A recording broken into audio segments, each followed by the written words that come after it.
నా వల్ల కావట్లేదు. 11 ఏళ్ళు అవుతుంది. టైర్డ్ గా ఉంది, భయంగా ఉంది.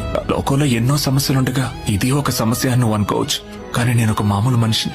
మొక్కు తీర్చుకున్నాను, నిప్పులు తొక్కాను. ఆ గుడికెళ్ళి ఆ పరిహారం చేయి, ఈ గుడికెళ్ళి ఈ పరిహారం చేయమన్నారు. చెప్పినవన్నీ చేశాను. ఈ మధ్య చూసే ప్రతి చోట నువ్వే కనిపిస్తున్నావు. నాతో ఏదో చెప్పాలనుకుంటున్నావు అనిపించింది. నీకు కోపం తెప్పించేలా మేమేం చేసామో తెలియట్లా. మమ్మల్ని క్షమించు.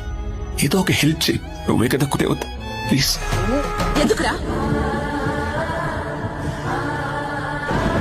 ఏమైంది? నేనున్నాగా, భయపడుకో. నేను అమ్మవారిని. ఇప్పుడు చెప్తున్నాను, నా ఆస్థానం. ఇక్కడున్న ప్రజలు నా ప్రజలు. వాళ్ళకి ఏదైనా కష్టం వస్తే నేను వస్తాను, కాపాడుతాను.